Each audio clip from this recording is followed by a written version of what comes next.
Issues and Tissue, a contemporary magazine program that engages and discusses issues of development within and outside the state.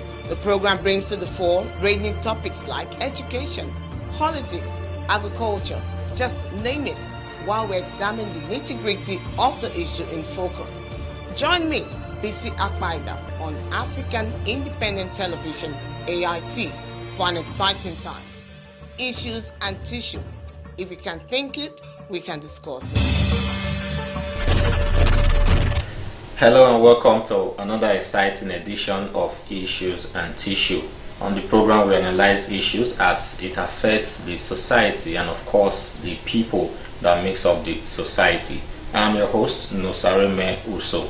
On the program today, we'll be looking at the issue of security in Edo State, in our society, and in general in Nigeria, and how it has affected or it is affecting the people of the state and the country.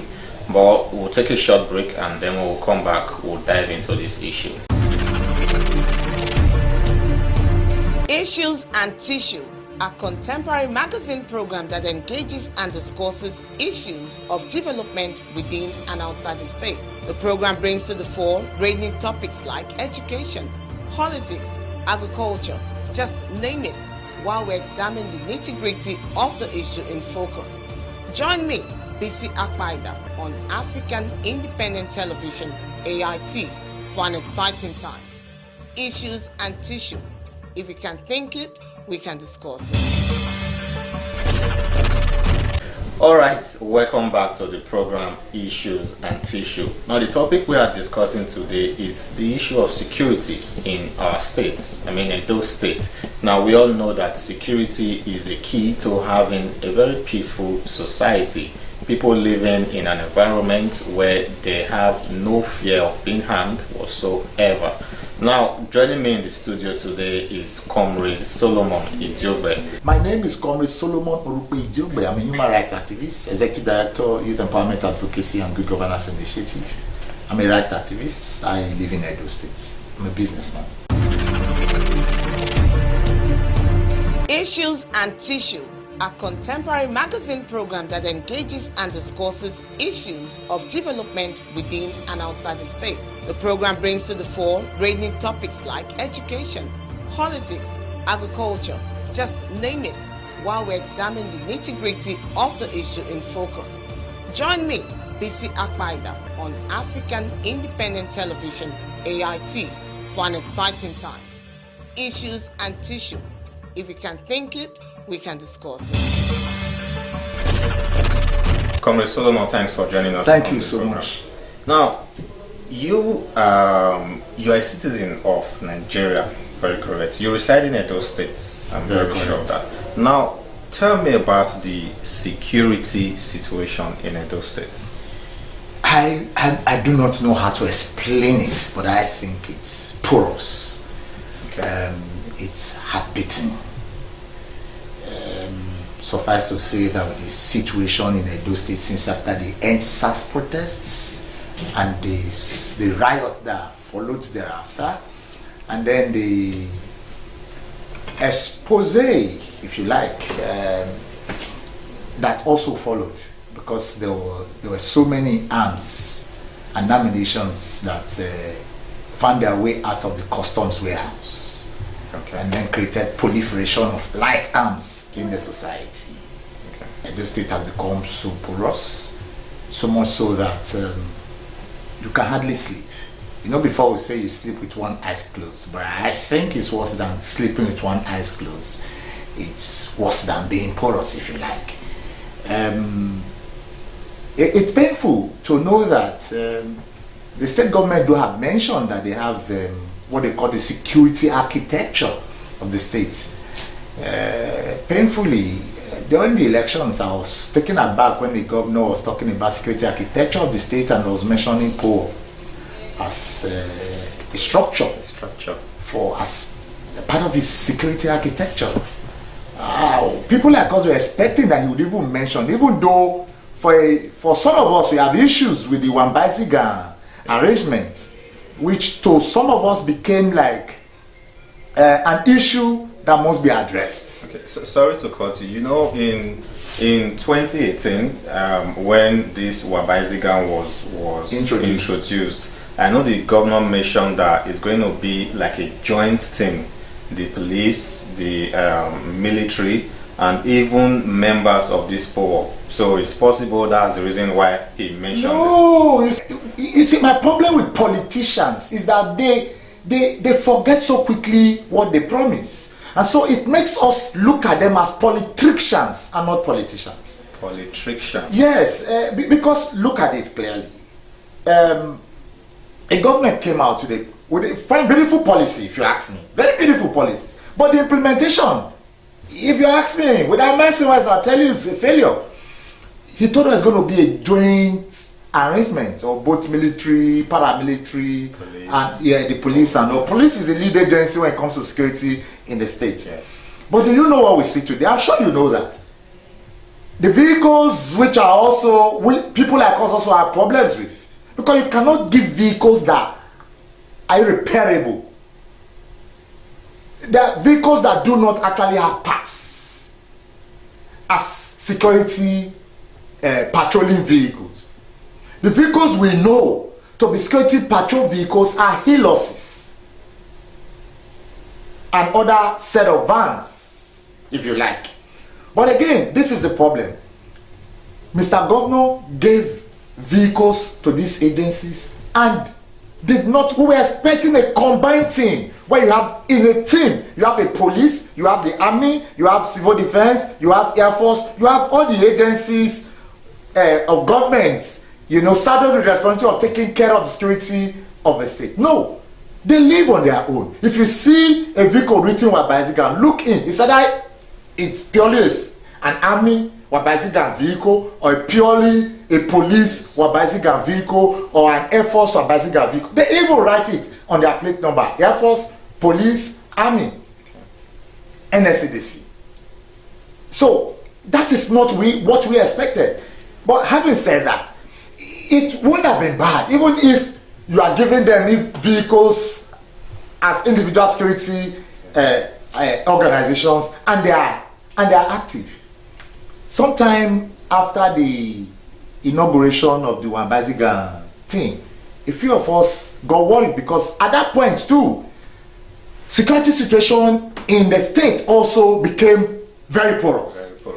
And then we had at a point a reason to intercept the then Commissioner of Police. And what we got to know was shocking. That yes, you can't give us vehicle and you are not maintaining it, you are not fueling it. And so that it will interest you to know that you give vehicles to security operatives, for instance the police, and you do not fuel it, you do not maintain it.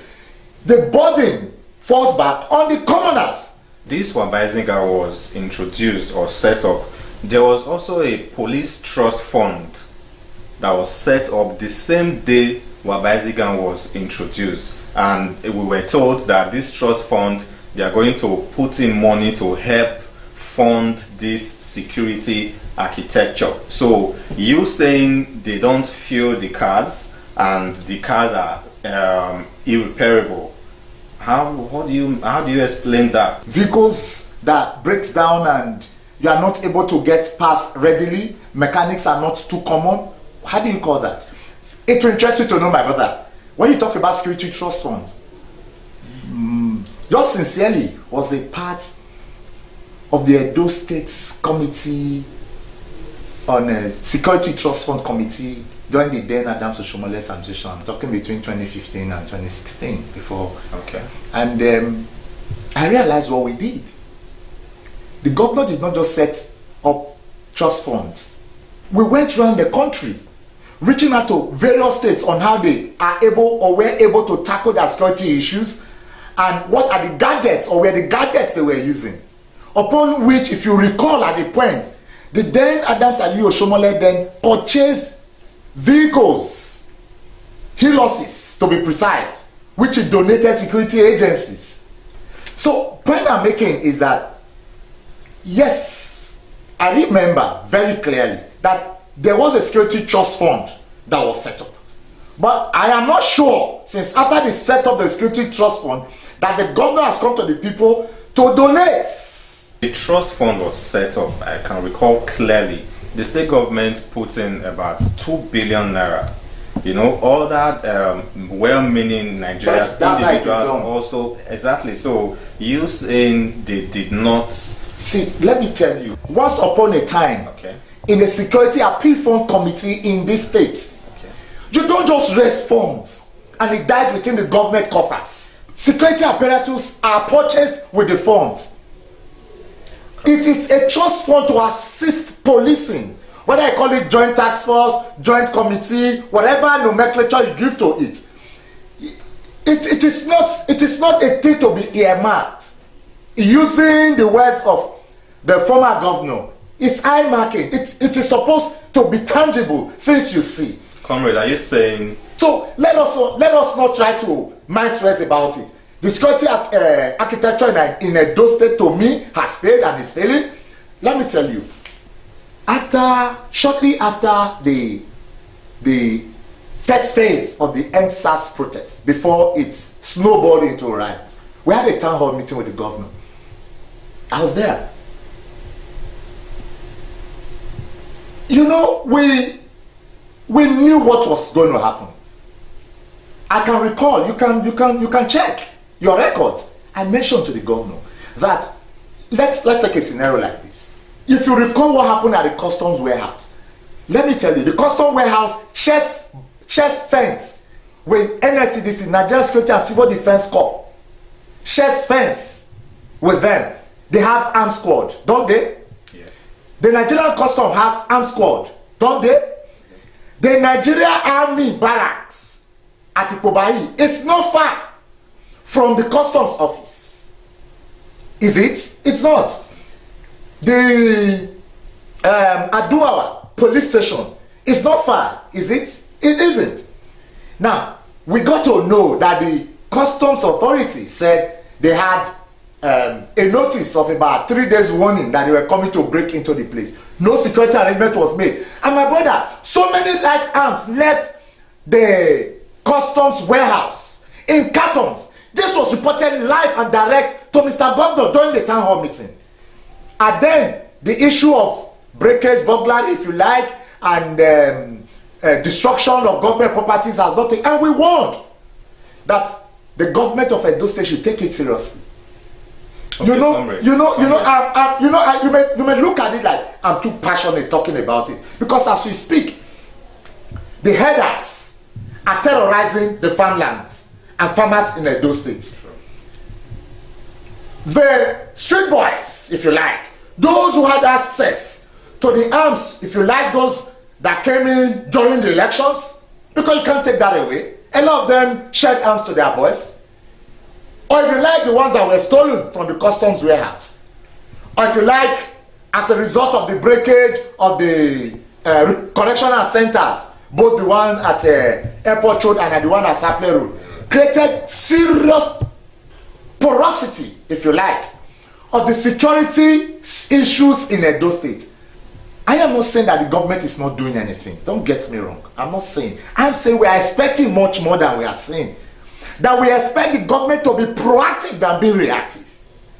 The government should wake up from their slumber. If you ask me, I see them not just like slumbering, sleeping. Okay, thank you. You're still watching Issues and Tissue on African Independent Television, AIT. We'll take a short break now. We'll continue when we come back.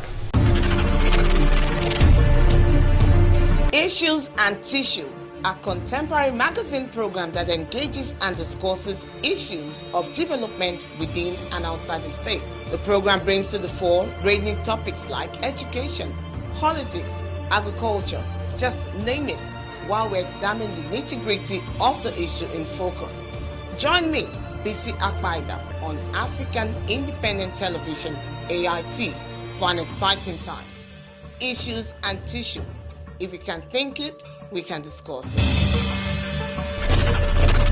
Alright, welcome back to the program. It's Issues and Tissue on African Independent Television, AIT. We're discussing the insecurity, the level of insecurity in Edo State, how we can curb the insecurity in the state, and so people can live peacefully. Comrade Solomon is staying in the studio with me. Comrade Solomon, now you mentioned that the government and the security agencies are the reason for the insecurity in the state. You've talked a lot about the government. Now, tell us how the security agents... Security agencies want to be active, they can be active. Okay. They know those, and they know what they call flashpoints. They know the black spots. I don't know if you visited the office of the commissioner. You always see they have a map of the states. Yeah. They know the black spots. Police formation is divided into states, areas, then divisions. The divisions also have what they call posts under them. So if you are starting from the base, there are police posts, police division. Then you now have area. Then you now have the states. At the end, what are they doing? Now it's should I use the word the relation of duties? Because I was taken aback when we heard that the security, the correctional services was attacked. We looked at it, well, maybe those people were nowhere trained in arms and they didn't know how to. But to say that criminals escaped from the police, not a police division, from a police headquarters, was shocking. You know, in the normal common parlance today, they say, it shocked me. I shocked. How could that have happened? Because I know that you must go through before you can get into the police headquarters. It is not one man on a duty post, not two, not three. So it shows the level of indiscipline and lack of responsibility, or if you like, sensibility attached to duty by men of the force. What is the reason for this lack of encouragement? Responsibility? That's what I'm saying. I'm going there. Encouragement. Okay. You see, when on paper, my brother, you are receiving 160,000 naira, and you could barely take home 50,000 naira in real life. How are you going to work? Whereas somebody, you have been in service for 20 years, you cannot boast of 1 million naira in your account. The area, the quarters you live that they call barracks, it's inhabitable, if you want to use the right word. No borehole system, no good toilet system. You understand? And you are asked to guide someone who has billions or millions. And you think he's not going to be tempted? And you see, somebody comes into government. In 4 years, he acquires what you have not been able to acquire in 20 years. What do you think? How do you think his morale towards work will be like? I'll give you another scenario. You are a police officer. Just excuse me. You are a police officer. You died in active service. God forbid. And your entitlement is 500,000. You know it has been increased that to 500,000 naira. And 2 years after the demons, you know they call him, he died in active service. Yeah. His wife is unable to appreciate or to assess the funds supposedly entitlements to the family. The sons and daughters are sent out of school. And if he's not careful, one rascally junior police officer, in an attempt to say I'm assisting you, could end up impregnating the wife of a deceased officer. And you are a colleague of his. You are alive, you are watching your colleague's wife being molested. And you think you put your life on the line? These are part of the problems with the policing system in Nigeria. Until government wake up and take responsibility. Okay. Make remunerations attractive. Spoken a lot about these problems of security. Now, how can these issues be resolved? They must take responsibility for their actions. I mean, government must be responsive and responsible. How do they do that? Now, being responsive is that don't do what you think you should do. Do what you know you should do. That will be for the common good of the common man. You see, My brother, call police today that you have an issue in your area. Either they tell you they don't have vehicle or they don't have fuel.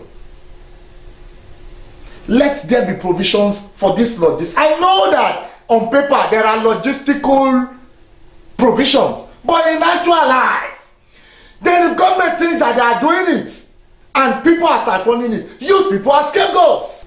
But when they don't do that, and you expect you give somebody a Wabasika vehicle, how many of the Wabasika vehicles do you still see patrolling? It's been used, on checkpoints to do some, so you must be responsive and then show responsibility. The only way to show responsibility is when you are responsive. If you are able to do what is right and what is needed, you can hold them to their responsibility. But they will slip off if you are not responding to their needs. Policing is everybody's job. It is not just government. Yes, I've flogged governments excessively on some of their failures, but again, part of the problem is you and I. How many times have you been able to look around and know some of the issues in your area and report to the police? Even though we know some police are, not all, some are funny. I saw a scenario on the sister television the other day where somebody caught criminals who came to rob in their areas, and then they brought the criminal to the house of the person to come and identify. What have you done? You have exposed the person. So these are part of the issues. Until the security agencies too, we need to go back and re-strategize, reawakening, and reorient their members of the security force. That is the only way we can get out of it. That the community must be vigilant.